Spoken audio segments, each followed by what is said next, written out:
البتہ خاص معمول نبی کریم صلی اللہ علیہ وسلم کا وہی ہے جو عام معمول تھا، اس کو اپنانا ضروری ہے۔ اس کے علاوہ اگر کوئی شخص دعا کرنا چاہتا ہے وہ کسی بھی طرح دعا کبھی کر لے تو اس میں کوئی حرج نہیں ہے، لیکن اس کو نبی کریم صلی اللہ علیہ وسلم کا مسنون طریقہ سمجھ کے نہ کرے، اس لیے کہ سنت ثابت ہوتی ہے حدیث صحیح سے۔ حدیث صحیح نہ ہو اور صحیح حدیث سے نبی کریم صلی اللہ علیہ وسلم کا عمل ثابت نہ ہو تو اس سے سنت ثابت نہیں ہوتی۔ لہٰذا جو ہماری بہن نے سوال کیا ہے اس کا جواب یہ ہے کہ جو دعا مانگنی ہے وہ چاہے آپ تشہد میں مانگیں سلام پھیرنے سے پہلے، چاہے اس کے بعد مانگیں، اور چاہے آپ ہاتھ اٹھا کے مانگیں، چاہے ہاتھ اٹھائے بغیر مانگیں، لیکن بہرحال یہ جو دعا کی قبولیت کا وقت ہے یا آیت الکرسی پڑھنے کا وقت ہے، یہ فرضوں کے بعد کا ہے۔ جو قبولیت کا وقت بتایا گیا ہے یہ سنتوں کے بعد کا نہیں ہے۔ بہرحال دعا تو کسی بھی وقت مانگی جا سکتی ہے۔ اللہ تعالی ہم سب کو درست طرز عمل کی توفیق عطا فرمائے۔ واللہ اعلم بالصواب۔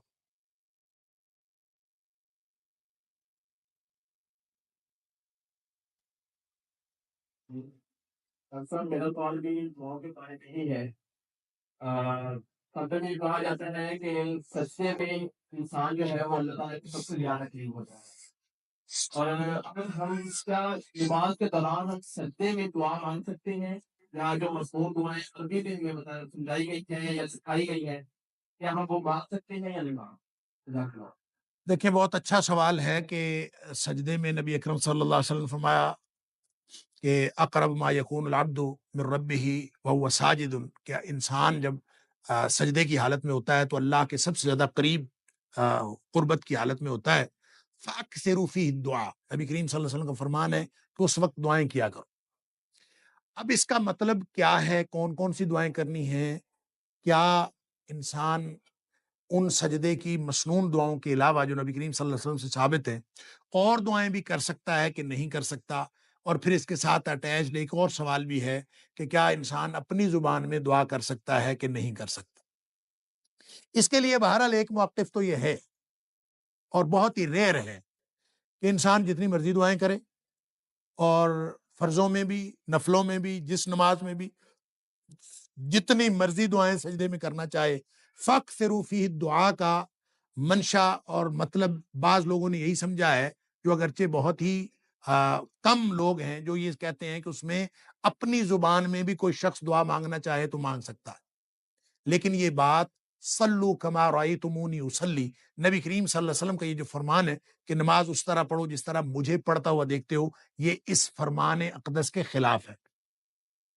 نبی کریم صلی اللہ علیہ وآلہ وسلم نے اس بات کی کبھی کسی کو اجازت نہیں دی، اور نہ نبی کریم صلی اللہ علیہ وسلم کے آپ کی موجودگی میں، آپ کی حیات طیبہ میں کسی نے کبھی ایک بھی بات کہیں کسی سے ثابت ہے کہ اس نے فرضوں میں یا ایون نفلوں میں اس نے اپنی زبان میں، کیونکہ نبی کریم صلی اللہ علیہ وسلم کے پاس مختلف زبان میں بولنے والے لوگ تھے، ان سب کو بھی عربی میں نماز پڑھنے کا حکم تھا۔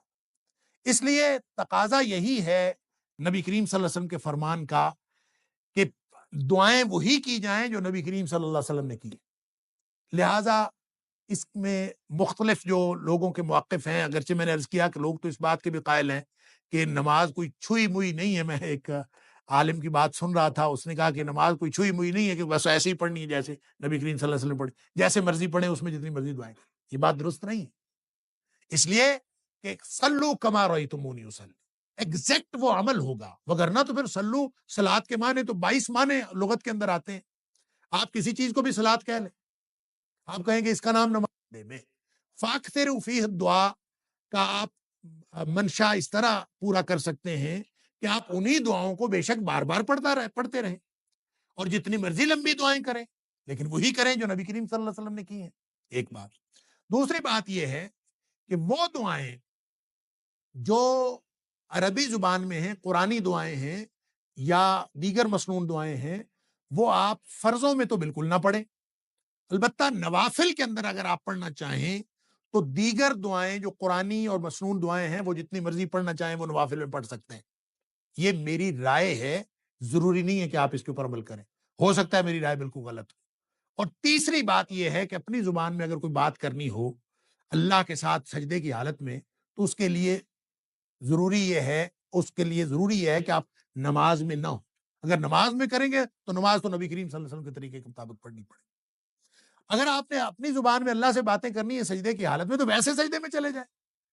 آپ تہجد پڑھیں اور تہجد پڑھنے کے بعد سلام پھیرنے کے بعد آپ نے دعائیں کرنی ہے دیگر اپنی زبان میں, آپ حالت سجدے میں چلے جائیں اور سجدے میں جا کے جتنی مرضی دعائیں کریں. اور وہ ساجدن, وہ آپ اس کیفیت میں ہیں, سجدے کی حالت میں ہیں, اور اللہ سے اس کیفیت میں یہ اسی طرح سے ہے جیسے ہاتھ اٹھا کے اللہ کے رسول صلی اللہ علیہ وسلم فرمایا کہ جو شخص ہاتھ اٹھا کے دعا کرتا ہے اللہ تعالیٰ فرماتے ہیں کہ مجھے شرمندگی محسوس ہوتی ہے کہ میں اس کو محروم کروں جو دعا وہ ہاتھ اٹھا کے مانگ رہا ہوتا ہے. اسی طرح سجدے کی حالت میں تو آپ وہ حالت پوری کر لیں, سجدے میں چلے جائیں اور سجدے میں جا کے جتنی مرضی دعائیں کریں. لہذا 3 کیفیات ہو گئیں. فرض کے اندر صرف وہ مسنون دعائیں جو نبی کریم صلی اللہ علیہ وسلم سجدے اور رکوع میں کرتے تھے وہی پڑھی جائیں. نوافل کے اندر دیگر مسنون دعائیں اور قرآنی دعائیں بھی پڑھی جا سکتی ہیں, اور اگر اپنی زبان میں دعائیں کرنی ہوں تو اس کے لیے آپ ویسے بغیر نماز کے حالت سجدہ میں چلے جائیں اور دعائیں کریں. یہ 3 کیفیات ہو سکتی ہیں. اور اگر آپ سمجھتے ہیں کہ اس طرح بھی دعا نہیں کرنی, کوئی اور طریقہ آپ سمجھتے ہیں تو کر لیں. نبی کریم صلی اللہ علیہ وسلم سے وہ مسنون دعائیں جو منقول ہیں اس کے علاوہ کوئی دعائیں پڑھنا سجدے کی حالت میں کسی صحیح حدیث میں میرے علم میں نہیں ہے, اور نہ ہی یہ کہ آپ نے کسی کو اجازت دی ہو. لہٰذا آپ یہ کر سکتے ہیں کہ فرضوں میں تو کوئی اور دعا نہ پڑھیں, نفلوں میں دیگر دعائیں مسنون پڑھ سکتے ہیں, اور بغیر نوافل, بغیر فرائض کے, بغیر نماز کے ویسے سجدے میں جا کے اپنی زبان میں کر سکتے ہیں, نماز میں اپنی زبان میں نہیں پڑھ سکتے. واللہ اعلم بالصواب.